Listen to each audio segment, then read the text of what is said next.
Hello नमस्कार साथियों, आप सभी का स्वागत है आपके अपने यूट्यूब चैनल ETFM यानी ETF एंड मोर में। तो हमेशा की तरह आज भी हम आपके पास 9 बजे आ गए हैं डेली एनालिसिस लेके, वो भी ETF का, क्योंकि हमारा ये जो चैनल है वो सिर्फ ETF के लिए ही डेडिकेटेड है। ठीक है, तो आगे बढ़ने से पहले मैं आपको रिक्वेस्ट करना चाहूँगा कि आप प्लीज़ हमारे इस वीडियो को लाइक करें, चैनल को सब्सक्राइब करें और बेल आइकन अवश्य दबा लें ताकि आपको हमारे हर वीडियो की नोटिफिकेशन तुरंत ही मिल जाए। और साथ ही साथ आप हमारे टेलीग्राम चैनल को भी ज्वाइन कर लीजिए, क्योंकि यहाँ पर ETF में सिलेक्टेड ETF की लिस्ट यहाँ पर आपको मिल जाएगी जो कि पूरे मार्केट को कवर कर सकती है और सबसे बेस्ट ETF का चुनाव हमने करके रखा है। तो अगर आपको सही लगे तो आप प्लीज़ यहाँ पर पिन्ड कमेंट में एक बार क्लिक कीजिए, 2 बार क्लिक कीजिए, तीसरी बार जब क्लिक करेंगे तो यहाँ पर आपको आप देख पा रहे हैं कि ये जो ETF की जो यूनिवर्स है हमारे द्वारा सिलेक्ट की गई, तो ये आपको मिल जाएंगी। ठीक है, तो इसमें अच्छा खासा वॉल्यूम जिनमें है और कई आधार पर इनको सिलेक्ट किया गया है, तो आप इसमें देख सकते हैं। और इसमें आपको जो बैकग्राउंड नॉइज़ है सर, उसको आप इग्नोर कीजिएगा। और इसमें आप देख पा रहे हैं कि यहाँ पर ये ट्रेडिंग स्ट्रैटेजी भी हमने बताई हुई है और ये लिस्ट आप अपने वॉच लिस्ट में इसको सेट कर लीजिएगा। ठीक है, और आगे बढ़ने से पहले मैं आपको डिस्क्लेमर देना चाहता हूँ कि ये वीडियो सिर्फ एजुकेशनल पर्पज़ के लिए बनाया जा रहा है और इस वीडियो में ना कोई ख़रीदने की राय है ना कोई बेचने की राय है।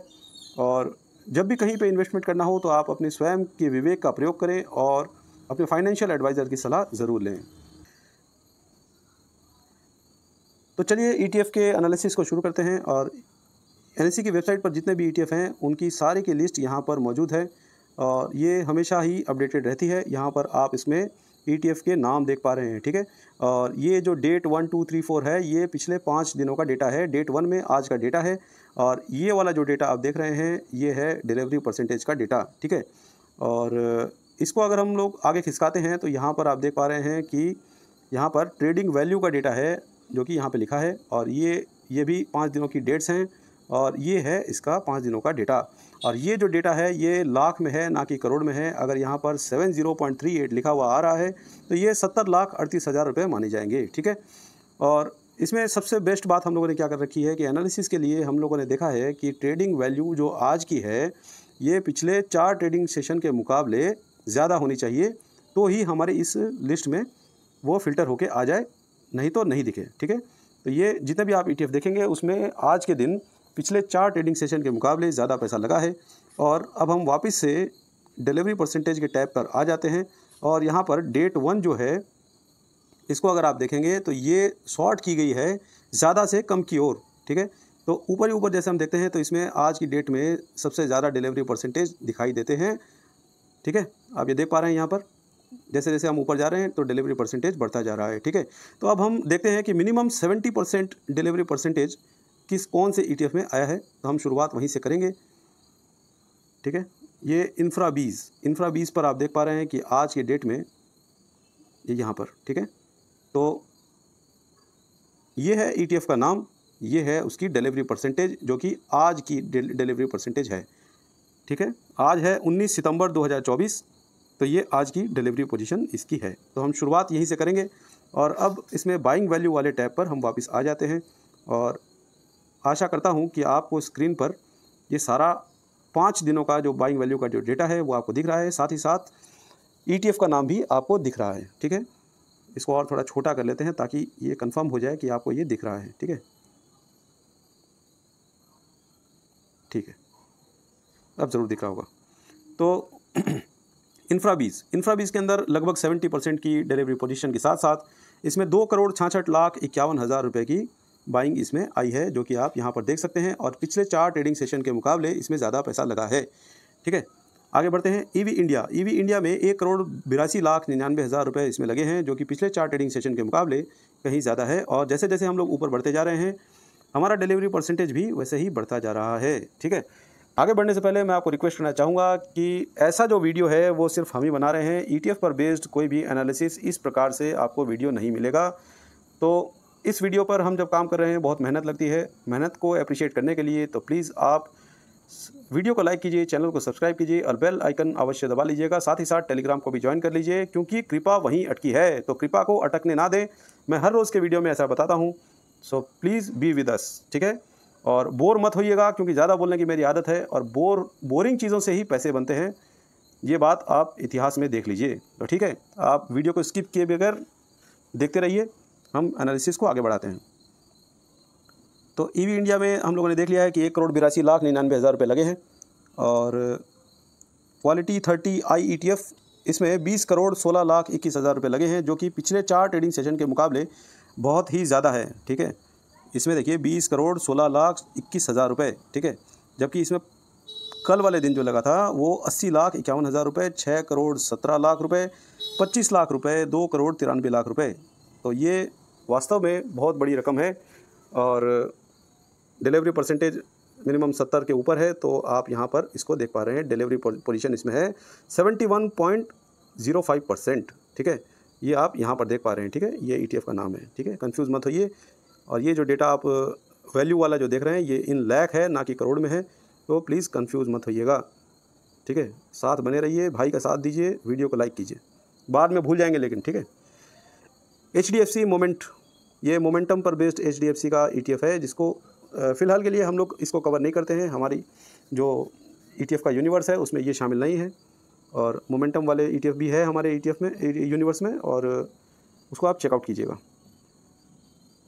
मोमेंटम, ठीक है, ये भी एक अच्छा ETF है और ये मोतीलाल ओसवाल की तरफ से आता है। और इसमें भी 1,56,83,000 रुपये लगे हैं। ठीक है, NP बेट, ये कोई छोटा ETF है, इसको हम लोग नहीं देखते हैं। SBI ETF कौन, ये भी छोटा एक ETF है SBI की तरफ से, तो इसको अभी हम लोग नहीं देखते हैं। इसमें भी खैर ज़्यादा पैसे लगे हैं, तो ये हमारे सामने आया है। UTI नेक्स्ट 50, इसमें भी 1,94,00,000 रुपये लगे हैं, जो कि पिछले 4 ट्रेडिंग सेशन के मुकाबले ज़्यादा हैं। और इस वाले ETF को हम लोग कवर नहीं करते, हम लोग करते हैं नेक्स्ट 50 आई ETF को और या जूनियर 20 को। ठीक है, क्योंकि उसमें वॉल्यूम बहुत ज़्यादा है और जिसमें जितना ज़्यादा वॉल्यूम होता है उतना ही अच्छा वो ETF कंसीडर किया जाता है। ठीक है,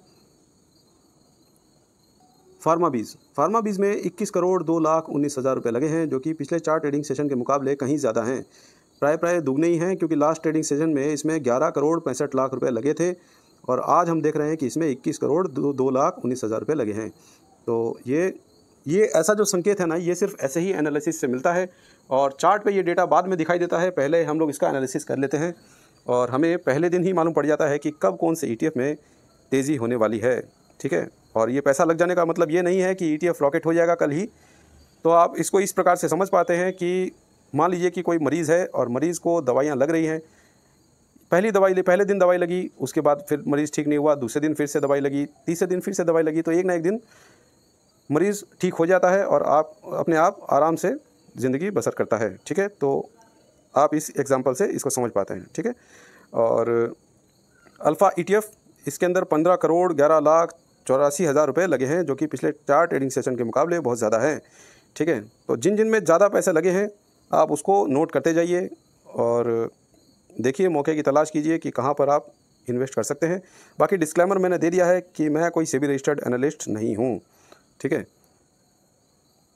अल्फ़ा में 12,93,38,000 रुपये लगे हैं और ये भी कुछ ज़्यादा ही है, क्योंकि आप देख पा रहे हैं स्क्रीन पर पहले वाले ट्रेडिंग जो सेशन है उसके अंदर बहुत ही कम मात्रा में पैसे लगे और बढ़ते हुए क्रम में लग रहे हैं, ये आप नोटिस कर रहे होंगे यहाँ पर। और अल्टीमेटली इसमें आज के दिन 12,93,38,000 रुपये लगे हैं। एमओ क्वालिटी की बात करें तो इसमें 23,48,000 रुपये लगे हैं और ये छोटा ETF है बोल के हम इसको अभी के लिए इग्नोर करते हैं। वैसे कोई भी ETF ख़राब नहीं होता या अच्छा वैसे बोला नहीं जा सकता, सभी ETF अच्छे हैं, लेकिन हम चुनिंदा स्टॉक ETF में ही काम करते हैं।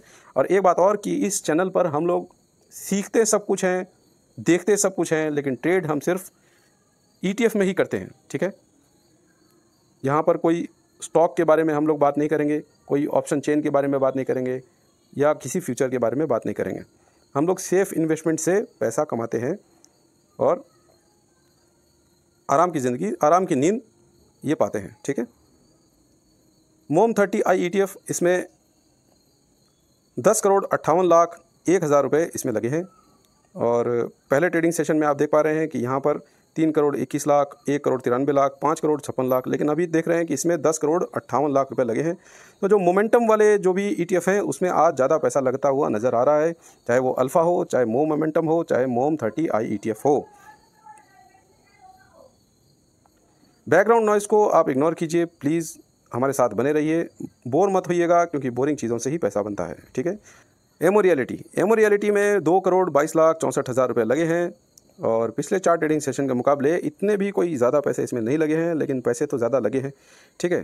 तो इसको ठीक ठीक कंसीडर करेंगे, इसको कोई ख़ास हमारे एनालिसिस में अभी के लिए इसमें जितना पैसा लगा है उस हिसाब से हम लोग इसको न्यूट्रल ही समझते हैं, ठीक है।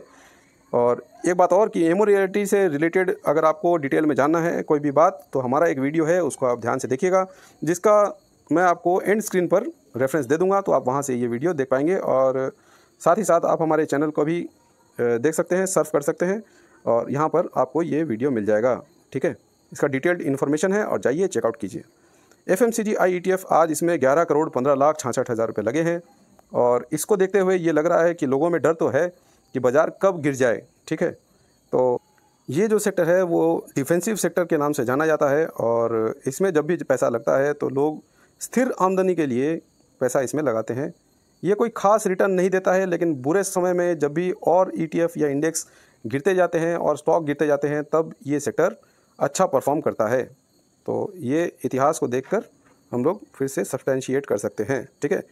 तो इसका मतलब ये नहीं है कि बाज़ार गिर जाएगा, मेरा ऐसा कोई क्लेम नहीं है। बाज़ार चलता भी रह सकता है, गिरता भी रह सकता है। बाज़ार तो बाज़ार है, बाज़ार की जब मर्ज़ी होगी तो वो चलेगा और तब जब मर्ज़ी होगी वो गिरेगा, ठीक है। मैं ये नहीं कह रहा कि ये कल ही गिर जाएगा। और इसमें मोन Q50 ये फॉरेन जो US का जो इंडेक्स है उस पर काम करता है और इसमें भी 53 लाख 52 हज़ार रुपये लगे हैं, जो कि पिछले 4 ट्रेडिंग सेशन के मुकाबले ज़्यादा है। और प्राइवेट बैंक ETF और बैंकिंग के ऊपर भी बहुत सारे पैसे लग रहे हैं। आप पिछले कई एक वीडियो को आप मेरे उठा के देख लीजिए, सब में हम लोग ऐसा ही पाते हैं कि बैंकिंग के क्षेत्र में पैसा लगाया जा रहा है, PSU बैंक को छोड़कर, ठीक है। PSU बैंक के लिए PSU BNK20 है हमारे पास, उसको हम लोग कवर करते हैं और उसमें गिरावट बहुत अच्छी खासी हो रखी है। तो अगर फ्रेश इन्वेस्टमेंट करना होता मुझे तो मैं उसमें करता, ठीक है। बाकी आप क्या करेंगे वो आपकी मर्ज़ी है। अच्छा, तो प्राइवेट बैंक ETF में 7 करोड़ 85 लाख 3 हज़ार रुपये लगे हैं और अच्छे खासी रकम इसमें लगी है। तो लगातार यही अमाउंट बार बार लग रहा है। तो 3 दिन से आप देख रहे हैं 7 करोड़ 7 करोड़ 7 करोड़ इसमें लगते हुए नज़र आए हैं, ठीक है। तो नज़र बनाए रखिए। और बैंक B ETF ये निफ्टी बैंक पर आधारित एक ETF है और इसमें भी 40 लाख 29 हज़ार रुपये लगते हुए नज़र आ रहे हैं। एमओ स्मॉल 250 इसमें 3 करोड़ 9 हज़ार रुपये लगते हुए नज़र आ रहे हैं, ठीक है। और हमारे जो ETF का यूनिवर्स है उसमें हम HDFC SML 250 का यूज़ करते हैं इस इंडेक्स को कवर करने के लिए। ये स्मॉल कैप 250 इंडेक्स पर काम करता है, ठीक है। देखिए हम लोगों ने नाम लिया और ये लिस्ट में हमारे सामने आ गया। तो ये ETF को हम लोग कवर करते हैं जिसका नाम है HDFC SML 250, ठीक है। इसमें 23 करोड़ 65 लाख 93 हज़ार रुपये लगे हैं और पहले इसमें देख पा रहे हैं कि आप इसमें 6 करोड़ 60 लाख के करीब करीब पैसा लगा था, 5 करोड़ 60 लाख के करीब करीब पैसा लगा था, ठीक है। तो ये इसमें ख़ास एक फ्रेश बाइंग आती हुई नज़र आ रही है, ठीक है। आगे बढ़ते हैं। HDFC मिड 150 इसमें 2 करोड़ 31 लाख 75 हज़ार रुपये लगते हुए नज़र आ रहे हैं। और सारे ETF का हम लोग एनालिसिस क्यों करते हैं, इसका जवाब ये है कि बड़ा पैसा ऐसी जगह पे पैसा लगाता है जहाँ पर आपकी नज़र ना पड़े, ठीक है। तो बड़ा पैसा कहाँ मूव हो रहा है उसको हम लोग ट्रैक करने के लिए इस प्रकार से एनालिसिस करते हैं, जो कि पूरे जो ETF हैं NSE के साइट पर लिस्टेड उसका एनालिसिस करते हैं, ठीक है। ऑयल ETF इसमें 11 करोड़ 48 लाख 7 हज़ार रुपये लगे हैं, जो कि बहुत ज़्यादा हैं पिछले 4 ट्रेडिंग सेशन के मुकाबले। HDFC गोल्ड का ये ETF है। गोल्ड का ETF हम लोग 2 ETF को कंसिडर करते हैं, एक तो है गोल्ड बीज और एक है टाटा गोल्ड, ठीक है। प्रायर के अंदर हमारा गोल्ड बीज आता है क्योंकि उसमें सबसे ज़्यादा वॉल्यूम है गोल्ड के ETFs में, और उसके बाद में टाटा गोल्ड को हम लोग कंसिडर करते हैं सेकेंडरी ETF के रूप में, ठीक है। और मिड Q50 ADD इसको हम लोग छोड़ देते हैं, इसको छोटा ETF है। और निफ्टी वन भी छोटा ETF है, इसको छोड़ देते हैं। ABSL PSE ये PSE पर आधारित ये पब्लिक सेक्टर एंटरप्राइज, ठीक है। ये आदित्य बिरला सन लाइफ की तरफ से आता है और ये एकमात्र पीएससी पर बेस्ड ETF अभी तक के लिए है, ठीक है। तो इसको भी हम लोग कवर करते हैं अपने ETF के यूनिवर्स में और इसमें 77,40,000 रुपये के लगभग इसमें पैसा लगा है, ठीक है। एमओ वैल्यू इसमें 3,15,83,000 रुपये लगे हैं। CPSE ETF इसमें भी आज 4 ट्रेडिंग सेशन के मुकाबले ज़्यादा पैसा लगा है, 98,15,11,000 रुपये। ये इतना बड़ा अमाउंट इसमें लगता हुआ नज़र आ रहा है, ठीक है। कहाँ तो आप 98 करोड़ को देख लीजिए, कहाँ 22 करोड़, 20 करोड़, 27 करोड़ और 25 करोड़ को आप देख पा रहे हैं अपनी स्क्रीन पर, ठीक है। तो इसमें बहुत ज़बरदस्त पैसा लगा है, तो इसको नोट करके रखिए। आने वाले समय में ये बहुत ऊपर जाएगा, ऐसा मुझे लगता है। आप इन्वेस्टमेंट करने से पहले अपनी स्वयं की बुद्धिमत्ता का प्रयोग करें और फाइनेंशियल एडवाइज़र की सलाह ज़रूर लें। इक्वल 50 ADD इसमें 70,05,000 रुपये लगे हैं। निफ्टी 50 ADD इसमें 36,82,000 रुपये लगे हैं। लो वॉल आई ETF इसमें 14,32,57,000 रुपये लगे हैं, जो कि पिछले कई ट्रेडिंग सेशन के मुकाबले ज़्यादा हैं, ठीक है। और ये बहुत ही लो वॉलेटाइल ETF है और इसमें बड़े पैसे के साथ लोग ट्रेड करते हैं, ठीक है। इसमें ज़्यादा वॉलेटिलिटी नहीं होती। इसमें FMCG के जैसे जितने स्टॉक हैं और कुछ एक ऐसे स्टॉक जिसमें ज़्यादा वॉलेटिलिटी नहीं होती वो इंक्लूडेड हैं, ठीक है। तो आप इसको डिटेल में अगर बोलेंगे तो मैं इसका वीडियो आपके लिए अलग से ला दूंगा। कमेंट बॉक्स में आप कहाँ से वीडियो देख रहे हैं, कौन से शहर से हैं और अब आने वाले समय में कौन से विषय पर आपको जो कि ETF पर ही आधारित हो वो विषय आप बताइए, मैं उस पर वीडियो बना के ला के दूँगा आपको, ठीक है। UTI सेंसेक्स 50 इसमें भी ज़्यादा पैसे लगे हैं, 29,40,000 रुपये। एमओ डिफेंस आज इसमें भयंकर भारी गिरावट हुई है और लगभग 3.5% के आसपास ये गिरा था आज इंट्राडे में और इसमें 5,80,23,000 रुपये लगते हुए नज़र आ रहे हैं और लगभग मुझे लगता है कि अब इनकी गिरावट ख़त्म होने वाली है, क्योंकि आज अगर आप HAL का अगर चार्ट अगर आप देखेंगे, जिसकी की हिस्सेदारी बहुत बड़ी है इसमें, तो ये डेली चार्ट पर 200 DMA के पास पहुंच चुका है और मुझे लगता है कि ये 200 मूविंग एवरेज से वापस से बाउंस बैक करेगा। तो वो अगर करेगा तो ये ETF भी करना चाहिए, ठीक है, क्योंकि उसकी बड़ी हिस्सेदारी इस ETF में है, ठीक है। और साथ ही Cochin shipyard, Garden Reach ship builder, ये सब सारे इसमें इंक्लूडेड हैं। तो आप प्लीज़ इसको एनालिसिस कीजिए अपने हिसाब से, ठीक है। बैंक ETF ADD इसमें भी 22,41,000 रुपये लगे हैं और एक्सिस बैंक ETF इसमें भी 43,02,000 रुपये लगे हैं। हैंसेंग बीज इसमें 6,94,91,000 रुपये लगे हैं। हालांकि हम इन चाइनीज़ इंडेक्स पर बेस्ड हम लोग किसी भी ETF में ट्रेड नहीं करते हैं।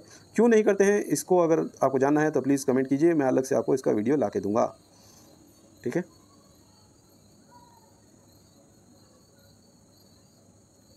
बाकी तो सारे छोटे ETF यहाँ पे नज़र आ रहे हैं और HDFC नेक्स्ट 50 इसके लिए मैंने आपको बता ही दिया कि हम लोग जूनियर 20 का प्रयोग करते हैं इसमें इन्वेस्ट करने के लिए। और इसमें HDFC नेक्स्ट 50 में आप देख पा रहे हैं यहाँ पर 62,23,000 इसमें लगे हैं। सेट निफ्ट 50 ये निफ्टी 50 पर बेस्ड एक ETF है, इसमें 21,80,43,000 रुपये लगते हुए नज़र आ रहे हैं। UTI बैंक ETF इसमें 5,80,25,000 रुपये नज़र आ रहे हैं।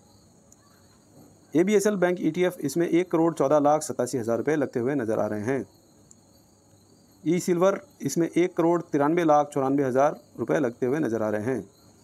सिल्वर और गोल्ड तो वैसे ही लोग ख़रीद रहे हैं, अच्छा खासा अप ट्रेंड चल रहा है उसमें अभी के टाइम, और बीच में थोड़ी बहुत गिरावट हुई थी तो उस समय पे हम लोगों ने अच्छा खासा सिल्वर और गोल्ड को एक्यूमुलेट किया था और ये हर पोर्टफोलियो में होना चाहिए मेरे हिसाब से, क्योंकि ETF का पोर्टफोलियो जब हम बनाते हैं या स्टॉक का भी बनाते हैं, खैर मैं अभी ETF की ही बात करूँगा, तो ये जब भी और सेक्टर्स में या और कोई ETF में पूरे बाज़ार में जब गिरावट आती है तो सोना एक ऐसी चीज़ है जो बढ़ता है, ठीक है। कभी भी कोई युद्ध का माहौल हो, चाहे कुछ भी हो जाए, जैसे कोरोना को ही लीजिए, कोरोना के टाइम पे आप देख पा रहे होंगे कि गोल्ड ने बड़ी छलांग लगाई थी।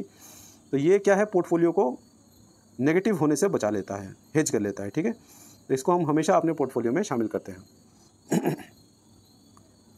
लो वॉल 1 इसमें 81,69,000 इसमें लगे हैं और अभी हम लोग देख रहे हैं कि ये सारा एनालिसिस ख़त्म हो चुका है।